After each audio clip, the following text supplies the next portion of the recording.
Hello जी। तो आज के दूसरे वीडियो में हम बात करते थे एक छोटे से बैंक की, जिसका थोड़ा सा साउथ ऑफ इंडिया में कंसंट्रेशन है। तो बैंक का नाम है करूर वैश्य बैंक, है ना। अब ये एक एक छोटा छोटा छोटा बैंकिंग स्टॉक है। अब एक बैंक के नजरिए से देखने जाए तो एक छोटा स्टॉक है। अगर हम इसके मार्केट कैप की बात करें तो 17,000 करोड़ का इसका मार्केट कैप है। और इसका, जैसे मैंने आपको पहले भी बताया, कि इसका प्रेजेंस साउथ ऑफ इंडिया में है। अब चाहे आप ब्रांचेस का प्रेजेंस ले लो, चाहे आप लोन बुक का प्रेजेंस ले लो, है ना। अब ये ऑब्वियस सी बात है, अगर ब्रांचेस का प्रेजेंस साउथ ऑफ इंडिया में होगा तो लोन बुक भी वहीं से आए, है ना। अगर मैं थोड़े स्टेट कौन कौन से हैं उनकी बात करूं, तो मेजरली तमिलनाडु, कर्नाटका, आंध्र प्रदेश और तेलंगाना में कॉन्सेंट्रेटेड है। अब इसका मतलब ये नहीं है कि इसकी पैन इंडिया ब्रांचेस नहीं है, ब्रांचेस इसकी हर जगह है, बट मेजर कॉन्सेंट्रेशन यहीं पर आ रहा है ना।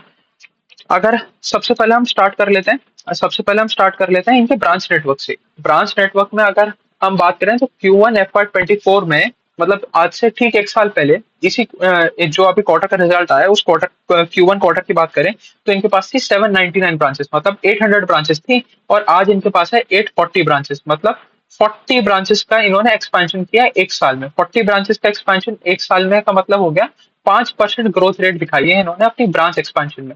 अगर आप अब ये समझो, अगर आपके ब्रांच नेटवर्क में 5% की ग्रोथ रेट आ रही है, तो आपकी लोन बुक बहुत ज्यादा पेज से कैसे ग्रो करेगी, तो वो पॉसिबल ही नहीं है। अच्छा, उससे पहले एक और इंटरेस्टिंग चीज इस बैंक के बारे में, कि ये बैंक 100 साल पुराना है। अगर आप 100 साल में आप 17,000 करोड़ का मार्केट कैप बना पाए हो, तो मतलब आप क्या क्या क्या ही कर रहे हो। यहाँ पर 92 93 में आके HDFC बैंक आज देश का सबसे बड़ा प्राइवेट बैंक बन गया। और आप 100 साल से आप 17,000 करोड़ के मार्केट कैप पे पहुंचे हो। तो ठीक है, बट फिर भी ट्रैक करते हैं क्या रहता है ना। अगर हम लोन बुक की बात करें तो लोन बुक ग्रो किया 16% YOY लेवल पे और 4% क्वार्टर ऑन क्वार्टर लेवल पे। तो जो लोन बुक ग्रोथ है वो तो एट पार है विद पूरे सिस्टम की क्रेडिट ग्रोथ, मतलब जो कंट्री की जो क्रेडिट ग्रोथ है उसके बराबर ही है।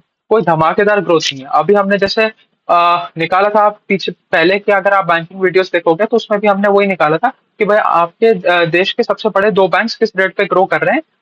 वो आपके पूरे सिस्टम की क्रेडिट ग्रोथ हो जाती है। और अगर आपकी बैलेंस शीट छोटी है, जो इस बैंक की तो काफी छोटी है ना, तो आपको आपको एटलीस्ट उनसे उनसे ज्यादा रेट पे ग्रो करना चाहिए। तो हमने 15% का नंबर निकाला था, ये 16% पे ग्रो कर रहा है, तो कोई खास ग्रोथ तो है नहीं इसमें।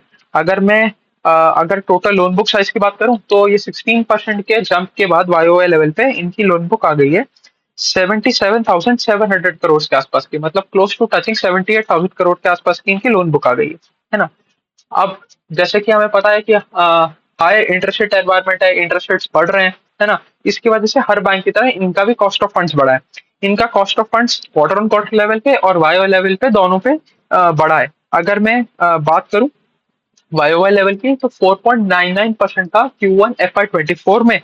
और क्वार्टर ऑन क्वार्टर लेवल की बात करूं तो 5.41% था पिछले क्वार्टर में। और जो अब हो गया है 5.49%, तो मतलब 8 बेसिस पॉइंट्स का इंक्रीज आया है क्वार्टर ऑन क्वार्टर लेवल पे। और अगर मैं बात करूं YOY लेवल की, तो 50 बेसिस पॉइंट्स का इंक्रीज आ गया है YOY लेवल पे, है ना। और इस वजह से हमें कंप्रेशन इन निम्स देखने को मिला है, निम्स कंप्रेस हो गए हैं। अब निम्स भी क्वार्टर ऑन क्वार्टर लेवल और YOY लेवल पे दोनों पे कंप्रेस हुए हैं 6 बेसिस पॉइंट से, मतलब मोस्टली इनका निम्स फ्लैट ही था इतने टाइम से। बट अब हमें डिप देखने को मिला 6 बेसिस पॉइंट का। 6 बेसिस पॉइंट्स का मतलब क्या हुआ, 0.06% के आसपास का डिप देखने को मिला। और अभी करंटली है 4.13% पे। अगर हम अब नेट इंटरेस्ट इनकम पे आ जाते हैं। अब बैंक की नेट इंटरेस्ट इनकम बढ़ी है 14% से YOY लेवल पे और 3% से क्वार्टर ऑन क्वार्टर लेवल पे। वाइल अदर इनकम है उसमें ड्रॉप मिला है 38% का क्वार्टर ऑन क्वार्टर लेवल पे। अब इस पे थोड़ा सा हमें समझने की जरूरत है कि भाई ये 38% का ड्रॉप कैसे आ गया और इसका इसका क्या कारण है। क्या कोई कोई हमें कोई ऐसा सेगमेंट बंद कर दिया, या फिर कहीं से ग्रोथ ग्रोथ हिंडर हो गई इसकी वजह से यह ड्रॉप आया, बट नहीं, ऐसा कुछ नहीं था। एक इनका एक्सेप्शनल आइटम था जो इन्होंने लास्ट क्वार्टर लिया था। वो क्या था, कुछ कुछ लोन रिस्ट्रक्चरिंग के लिए जाने थे, इसकी वजह से एक एक्सेप्शनल आइटम आए थे इनके लास्ट क्वार्टर में। इस वजह से उनका उनका अदर इनकम में ज्यादा ग्रोथ मिला था कंपेयर टू बाकी क्वार्टर्स। वो इस क्वार्टर में नॉर्मलाइज हो गया। इसकी वजह से हमें क्वार्टर ऑन क्वार्टर लेवल पे अगर देखने जाएंगे तो 38% का डिप मिलेगा। तो ऐसा कोई दिक्कत वाली बात नहीं है कि कोई डिवीजन में ग्रोथ नहीं आया, या एकदम से कुछ चीजें बंद हो गई, या और कोई नया कॉम्प्लिकेशन आ गया, ऐसा कुछ नहीं था।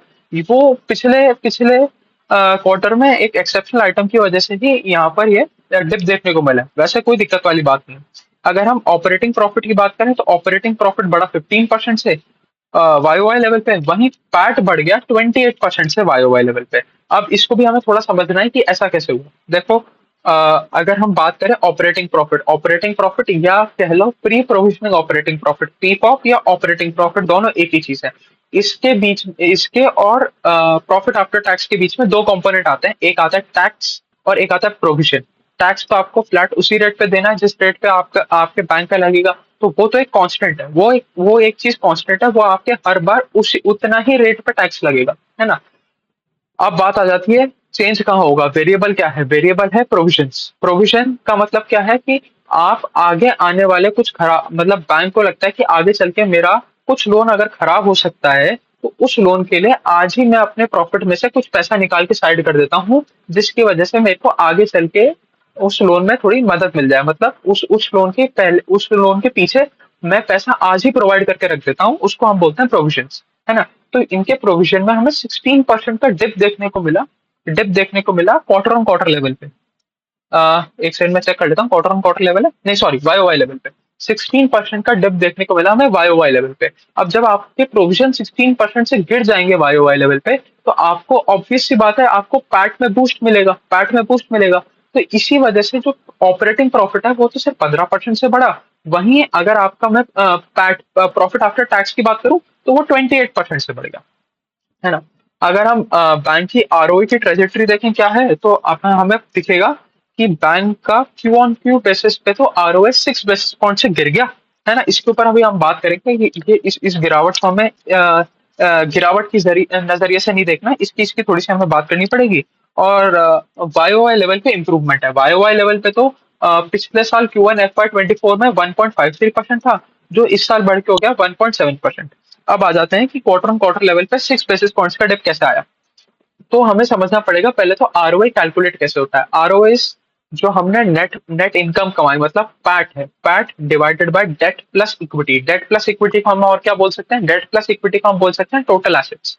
तो PAT divided by total assets equals to ROA, है ना। ये अपना आरओए का फॉर्मूला बना। अब हम इसको क्वार्टर ऑन क्वार्टर लेवल पे कंपेयर करने की कोशिश करते हैं।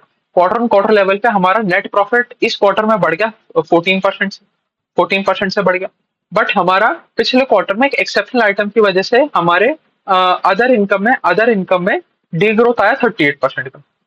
इससे हमें पता चला कि हमारा जो टोटल इनकम है वो क्वार्टर ऑन क्वार्टर लेवल पे कुछ कुछ परसेंटेज से डिक्रीज हो गया, है ना। बट अगर हम पैट की बात करें तो पैट में ऑलमोस्ट फ्लैट रहा। अगर हम प्रिसाइज नंबर्स में बात करें तो 1% का ग्रोथ आया क्वार्टर ऑन क्वार्टर लेवल पे पैट का, है ना। अब हम समझते हैं फॉर्मूला क्या था आरओए का। आरओए का फॉर्मूला था, डिनोमिनेटर में कॉन्सेंट्रेट करेंगे हम थोड़ा सा, तो कॉन्सेंट्रेशन लेके आएंगे। डिनोमिनेटर में हमारे पास दो चीजें थी, डेट डेट प्लस इक्विटी मतलब टोटल एसेट्स। अब हमने देखा कि डिपॉजिट ग्रोथ हुई, इसका मतलब हमारा जो नीचे वाला कंपोनेंट है, टोटल एसेट वाला कंपोनेंट बढ़ गया। अब जो हमारी पैट था, पैट तो फ्लैट ही था, पैट में तो कोई बहुत ज्यादा ग्रोथ आई नहीं। उसी उतने ही पैट पे अगर डिनोमिनेटर बढ़ गया, अब आप समझो कि 1/5 की बजाय 1/6 हो गया। वन तो कांस्टेंट ही था, डिनोमिनेटर बढ़ गया, इसकी वजह से नंबर थोड़ा छोटा दिखने लगा। यही चीज इनके पैट में हुई है। तो ये इसका रीजन क्या है, वो एक एक्सेप्शनल आइटम जो इन्होंने लास्ट क्वार्टर में लिया था, इसकी वजह से इनका आरओए नंबर थोड़ा सा नीचे दिख रहा है। बट वो आरओए नंबर नीचे नहीं है, अगर वो एक्सेप्शनल आइटम हटा दें तो आरओए में इंप्रूवमेंट है। ऐसा हम लेके चलते हैं, इस पर बहुत ज्यादा कहानी करने की जरूरत नहीं, है ना, बट इसको ऐसा ही लेके चलेंगे। सेम केस आरओई में, आरओई भी इनकी क्वार्टर ऑन क्वार्टर लेवल पे तो डिप कर गई, बट वाईओवाई लेवल पे इंप्रूव किया। आरओई अगर मैं क्वार्टर ऑन क्वार्टर लेवल की बात करूं, तो 18.17% से गिर के 17.33% पे आ गई। बट अगर वाईओवाई लेवल की बात करें तो पिछले साल के क्वार्टर 1 में थी 16.05%, तो 16.05% से बढ़ के हो गई है 17.33%, है ना।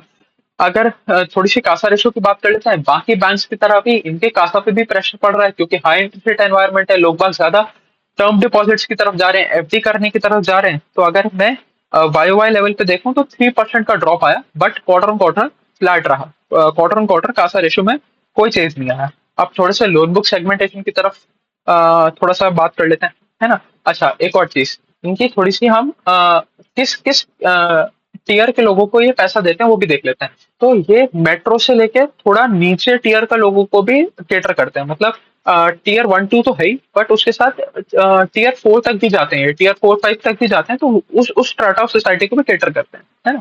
तो उस उसमें अभी हमें थोड़ा लोन बुक ब्रेकअप समझने में हेल्प मिलेगी। तो पहले तो हम कॉर्पोरेट और नॉन कॉर्पोरेट में डिवीजन देख लेते हैं। कॉर्पोरेट बुक इनकी है 18% की, और बचा हुआ नॉन कॉर्पोरेट बुक है वो है 82% का। अगर मैं बात करूं कि वो उसमें जो टोटल लोन बुक है, टोटल लोन बुक को हमने दो पार्ट में डिवाइड कर लिया, 82% और 18% नॉन कॉर्पोरेट और कॉर्पोरेट, है ना। अगर हम जो नॉन कॉर्पोरेट वाला है उसमें भी फर्दर डिवीजन करें पूरी लोन बुक के हिसाब से, तो हमें पता चलेगा कि जो नॉन कॉर्पोरेट बुक है वो तो 20% से बढ़ी है, 20% से बढ़ी है वाई लेवल पे, और 6% से बढ़ी है क्वार्टर ऑन क्वार्टर लेवल पे, है ना। जबकि कॉर्पोरेट बुक में कोई ग्रोथ ही नहीं है। कॉर्पोरेट बुक 2% से डिग्रू करके क्वार्टर ऑन क्वार्टर लेवल पे, और 1% का इंप्रूवमेंट मिला वाई लेवल पे। तो मतलब बैंक का 18% का जो लोन बुक था उसने तो कोई रिटर्न ही नहीं दिया, उसमें तो कोई ग्रोथ ही नहीं आई, वो तो उतने का ही उतना इंटैक्ट ही रह गया। जो पूरा का पूरा ग्रोथ ड्राइवर्स थे वो आपकी नॉन कॉर्पोरेट बुक थी। अब थोड़ा नॉन कॉर्पोरेट बुक की सेगमेंटेशन समझ लेते हैं। नॉन कॉर्पोरेट बुक में हमारे पास तीन मेजर सेगमेंटेशन है, कमर्शियल, पर्सनल और एग्री, जिसमें कमर्शियल का सबसे बड़ा सेगमेंटेशन है 42%। अब ये मैं पूरी लोन बुक पे बता रहा हूँ, तो पूरी लोन बुक पे 42% है कमर्शियल, 29% है पर्सनल, और 29% ही एग्री, है ना। और इन्हीं तीन सेगमेंट में ग्रोथ आई है, क्योंकि जैसा हमने देखा कॉर्पोरेट वाले में तो 1% की ग्रोथ आई थी वाई लेवल पे, और 2% की डी ग्रोथ ही आ गई थी, डी ग्रोथ आ गई थी क्वार्टर ऑन क्वार्टर लेवल पे। तो कॉर्पोरेट वाले ने कुछ भी नहीं किया, कोई ग्रोथ में कंट्रीब्यूशन ही नहीं किया, बट पूरी लोन बुक की ग्रोथ की ऐसी तैसी करने में पूरा कंट्रीब्यूशन किया, है ना। तो अगर इन सब की ग्रोथ रेट इंडिविजुअल लेवल पे देखने जाए, तो कमर्शियल वाला ग्रो किया 22% से, पर्सनल वाला ग्रो किया 21% से, और एग्री वाला ग्रो किया 16% से वाई लेवल पे। तो यहाँ पर अच्छी ग्रोथ है, है ना। यहाँ पर अगर अगर थोड़ा सा और मैं समझूं कि रिटेल में क्या किस किस तरीके का लोन देते हैं, तो रिटेल में सबसे बड़ा सेगमेंट तो इनका भी हाउसिंग लोन है। उसके अलावा ज्वेलरी लोन, पर्सनल फाइनेंस, मतलब personal loans, credit card loans, vehicle loans, ये इन सारे तरीके के लोन्स देते हैं। बट इसमें भी सिर्फ दो ही सेगमेंट में ग्रोथ आई, बाकी सेगमेंट या तो 1-2% से बढ़ रहे हैं, या फिर उन सब में अच्छी डी ग्रोथ आ रही है। अच्छी डी ग्रोथ का मतलब है 5-6% की डी ग्रोथ आ रही है। अगर रिटेल सेगमेंट में भी देखूं तो दो ही ऐसे सेगमेंट है, एक तो है पर्सनल लोन का जो 12% से बड़ा वाई लेवल पे, और दूसरा है ज्वेलरी लोन का। ज्वेलरी लोन मतलब गोल्ड लोन का सेगमेंट बड़ा 24% वाई लेवल पे। तो जो हमें पूरी रिटेल बुक पे 21% का ग्रोथ मिला था, वो हमें सिर्फ मेजरली इन दो ही सेगमेंट में से मिला था। बाकी सेगमेंट्स ने कुछ बहुत ज्यादा खास किया नहीं, 2-3-4% का ग्रोथ या फिर डिग्रो ही किए, है ना।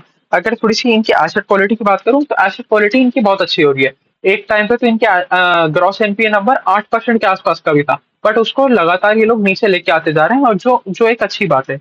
अगर मैं gross NPA net NPA number की बात करूं तो ग्रॉस एनपीए नंबर वन, अगर क्वार्टर क्वार्टर लेवल पे बात करें तो लास्ट क्वार्टर पे था 1.4% का, जो गिर के हो गया 1.32% का। और नेट एनपीए नंबर भी लास्ट लास्ट क्वार्टर में 0.4% का था, जो गिर के हो गया 0.38% का। तो यहाँ पर भी कोई दिक्कत नहीं है। इनके डीपीटी बकेट्स भी सही चल रहे हैं। डीपीटी बकेट्स मतलब आप कितने लोग आपका एक एक ईएमआई मिस कर रहे हैं, तो 1+ डीपीटी में चला जाता है। बट थोड़ा सा इनके स्लिपेजेस में अपटेक देखने को मिला, तो वो थोड़ा सा एक कंसर्निंग फैक्ट है। बाकी तो कोई दिक्कत नहीं है। ये बैंक भी बहुत ज्यादा ग्रोथ ओरिएंटेड नहीं है, ये भी अपनी एसेट क्वालिटी इंप्रूव करके अपने नेट प्रॉफिटेबिलिटी इंप्रूव करता जा रहा है। ठीक है, देखते हैं, इसको भी ट्रैक करते हैं। इसके भी अगर मैनेजमेंट कुछ कॉन कॉल में को अच्छी गाइडेंस देता है या कुछ ऐसी ऐसी चीजें बताता है जिसके ऊपर एक नया वीडियो बनाया जा सकता है, तो उस पर भी मैं आपको बना के अपडेट कर ही दूंगा। चलिए आज के लिए अभी इतना ही रखते हैं। आज हमने एक और बैंक कर लिया, करूर वैश्य बैंक। चलिए, थैंक यू।